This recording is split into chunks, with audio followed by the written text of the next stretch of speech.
दक्ष प्रजापति की कई पुत्रियां थीं। सभी पुत्रियां गुणवती थीं। फिर भी दक्ष के मन में संतोष नहीं था। वे चाहते थे उनके घर में एक ऐसी पुत्री का जन्म हो जो सर्वशक्ति संपन्न एवं सर्वविजयिनी हो, जिसके कारण दक्ष एक ऐसी ही पुत्री के लिए तप करने लगे। तप करते करते अधिक दिन बीत गए तो भगवती दुर्गा ने प्रकट होकर कहा, मैं तुम्हारे तप से प्रसन्न हूँ। तुम किस कारणवश तप कर रहे हो? दक्ष ने तप करने का कारण बताया तो माँ बोली, मैं स्वयं पुत्री रूप में तुम्हारे यहाँ जन्म धारण करूँगी। मेरा नाम होगा सती। मैं सती के रूप में जन्म लेकर अपनी लीलाओं का विस्तार करूँगी। फलत भगवती दुर्गा ने सती रूप में दक्ष के यहाँ जन्म लिया। सती दक्ष की सभी पुत्रियों में से सबसे अलौकिक थी। सती ने बाल्य अवस्था में ही कई ऐसे अलौकिक आश्चर्यचकित करने वाले कार्य कर दिखाए थे, जिन्हें देखकर स्वयं दक्ष को भी विस्मयती होती रहती थी। जब सती विवाह योग्य हो गई तो दक्ष को उनके लिए वर की चिंता होने लगी। उन्होंने ब्रह्मा जी से इस विषय में परामर्श किया। ब्रह्मा जी ने कहा, सती दुर्गा का अवतार है। दुर्गा आदि शक्ति और शिव आदि पुरुष है। अतः सती के विवाह के लिए शिव ही योग्य और उचित वर है। दक्ष ने ब्रह्मा जी की बात मानकर सती का विवाह भगवान शिव के साथ कर दिया। सती कैलाश में जाकर भगवान शिव के साथ रहने लगी। भगवान शिव दक्ष के दामाद थे, किंतु एक ऐसी घटना घटित हो गई जिसके कारण दक्ष के हृदय में भगवान शिव के प्रति बैर और विरोध भाव पैदा हो गया। एक बार देवलोक में ब्रह्मा ने धर्म के निरूपण के लिए एक सभा का आयोजन किया था। सभी बड़े बड़े देवता सभा में एकत्र हो गए थे। भगवान शिव की इस सभा में बैठे थे। सभा मंडल में दक्ष का आगमन हुआ। दक्ष के आगमन पर सभी देवता उठकर खड़े हो गए, पर भगवान शिव खड़े नहीं हुए। उन्होंने दक्ष को प्रणाम भी नहीं किया। फलत दक्ष ने अपमान का अनुभव किया। केवल यही नहीं, उनके हृदय में भगवान शिव के प्रति ईर्ष्या की आग जल उठी। वे उनसे बदला लेने के लिए समय और अवसर की प्रतीक्षा करने लगे। एक बार सती और शिव कैलाश पर्वत पर बैठे हुए परस्पर वार्तालाप कर रहे थे। उसी समय आकाश मार्ग से कई विमान कनकखल की ओर जाते हुए दिखाई पड़े। सती ने उन विमानों को देखकर भगवान शिव से पूछा, प्रभु, ये सभी विमान किसके हैं और कहाँ जा रहे हैं? भगवान शंकर ने उत्तर दिया, आपके पिता ने बहुत बड़े यज्ञ का आयोजन किया है। समस्त देवता और देवतागण इन विमानों में बैठकर उसी यज्ञ में सम्मिलित होने के लिए जा रहे हैं। इस पर सती ने दूसरा प्रश्न किया, क्या मेरे पिता ने आपको यज्ञ में सम्मिलित होने के लिए नहीं बुलाया? भगवान शंकर ने उत्तर दिया, आपके पिता मुझसे बैर रखते हैं, फिर वे मुझे क्यों बुलाने लगे? सती मन ही मन सोचने लगी। फिर बोली, यज्ञ के इस अवसर पर अवश्य मेरी सभी बहनें आएंगी। उनसे मिले हुए बहुत दिन हो गए। यदि आपकी अनुमति हो तो मैं भी अपने पिता के घर जाना चाहती हूँ। यज्ञ में सम्मिलित होंगी और बहनों से भी मिलने का शुभ अवसर मिलेगा। भगवान शिव ने उत्तर दिया, इस समय वहाँ जाना उचित नहीं होगा। आपके पिता मुझसे जलते हैं। हो सकता है वे आपका भी अपमान करें। बिना बुलाए किसी के घर जाना उचित नहीं होता। इस पर सती ने प्रश्न किया, ऐसा क्यों?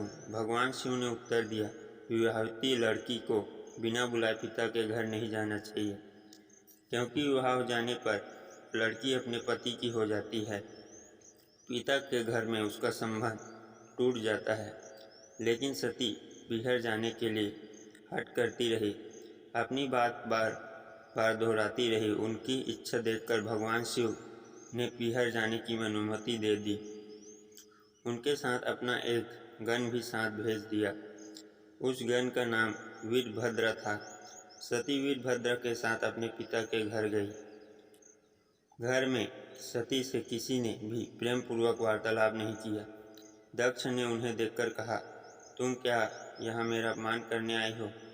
अपनी बहनों को तो देखो, वे किस प्रकार भांति भांति के अलंकारों और सुंदर वस्त्रों से सुसज्जित है। तुम्हारे शरीर पर मात्र बाघ भर है। तुम्हारा पति शमशानवासी और भूतों का नायक है। वह तुम्हें बाघ भर छोड़कर और पहना ही जा सकता है। दक्ष के कंथन से सती के हृदय में पश्चाताप का सागर उमड़ पड़ा। वे सोचने लगी, उन्होंने यहाँ आकर अच्छा नहीं किया। भगवान ठीक कह रहे थे, बिना बुलाए पिता के घर भी नहीं जाना चाहिए। पर अब क्या हो सकता है, अब तो आ ही गई हूँ।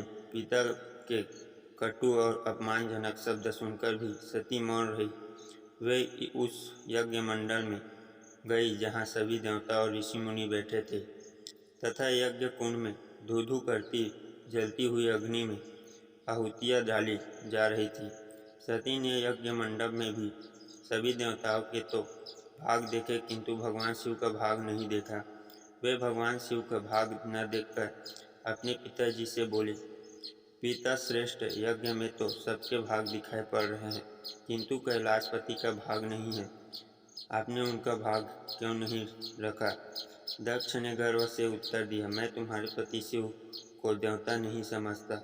वह तो भूतों का स्वामी, नग्न रहने वाला और हड्डियों की माला धारण करने वाला है। वह देवताओं की पंक्ति में बैठने योग्य नहीं है। उसे कौन भाग दे सकती है? सती के नेत्र लाल हो उठे, इनकी भौहें कुटिल हो गई। उनका मुखमंडल प्रलय के सूर्य की भांति तेज हो उठा। उन्होंने पीड़ा से तिल मिलाते हुए कहा, ओह, मैं इन शब्दों को कैसे सुन रही हूँ। मुझे धिक्कार है देवताओं, तुम्हें भी धिक्कार है। तुम भी उन कैलाशपति के लिए इन शब्दों को कैसे सुन रहे हो, जो मंगल के प्रतीक है और जो क्षण मात्रा में संपूर्ण सृष्टि को नष्ट करने की शक्ति रखते हैं। वे मेरे स्वामी हैं। नारी के लिए उसका पति ही स्वर्ग होता है। नारी अपने पति के लिए अपमानजनक शब्दों को सुनती है, उसे नरक में जाना पड़ता है। पृथ्वी सुनो, आकाश सुनो और देवताओं तुम भी सुनो। मेरे पिता ने मेरे स्वामी का अपमान किया है। मैं अब एक क्षण भी जीवित रहना नहीं चाहती। सती अपने कथन को समाप्त करती हुई यज्ञ के कुंड में कूद पड़ी। जलती हुई आहुतियों के साथ उनका शरीर भी जलने लगा। यज्ञ मंडप में खलबली पैदा हो गई, हाहाकार मच गया। देवता उठकर खड़े हो गए। वीरभद्र क्रोध से कांप उठे। वे उछल उछल कर यज्ञ का विश्वास करने लगे। यज्ञ मंडप में भगदड़ मच गई। देवता और ऋषि मुनि भाग खड़े हुए। वीरभद्र ने देखते ही देखते दक्ष का मस्तक काट कर फेंक दिया। यह समाचार भगवान शिव के कानों में भी पड़ा। वे प्रचंड आंधी की भांति कनखल जा पहुँचे। सती के जले हुए शरीर को देखकर भगवान शिव ने अपने आप को भूल गए। सती के प्रेम और उनकी भांति ने शंकर के मन को व्याकुल कर दिया। उन शंकर के मन को व्याकुल कर दिया जिन्होंने काम पर भी विजय प्राप्त की थी और जो सारी सृष्टि को नष्ट करने की क्षमता रखते थे। वे सती के प्रेम में खो गए, बेसुध हो गए। भगवान शिव ने उन्मत्त की भांति सती के जले हुए शरीर को कंधे पर रख लिया। वे सभी दिशाओं में भ्रमण करने लगे। शिव और सती के इस अलौकिक प्रेम को देखकर पृथ्वी पर रुक गई, हवा रुक गई, जल का प्रभाव ठहर गया और देवताओं की सांसें भी रुक गई। सृष्टि व्याकुल हो उठी। सृष्टि के प्राणी पुकारने लगे, रक्षा करे। भयानक संकट उपस्थित देखकर सृष्टि के पालक भगवान विष्णु आगे बढ़े। वे भगवान शिव की बेसुधी में अपने चक्र से सती के एक एक अंग को काटकर गिराने लगे। धरती पर 51 स्थानों में सती के अंग कट कट कर गिरे। जब सती के सारे अंग कट कर गिर गए तो भगवान शिव पुनः अपने आप में आए।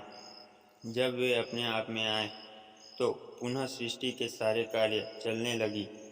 धरती पर जिन 51 स्थानों में सती के अंग कट कट कर गिरे थे, वे ही स्थान आज शक्तिपीठ के स्थान माने जाते हैं। आज भी उन स्थानों में सती का पूजन होता है, उपासना होती है। कहानी अच्छा लगे तो आगे शेयर जरूर करिए और चैनल को सब्सक्राइब जरूर करिए। धन्यवाद।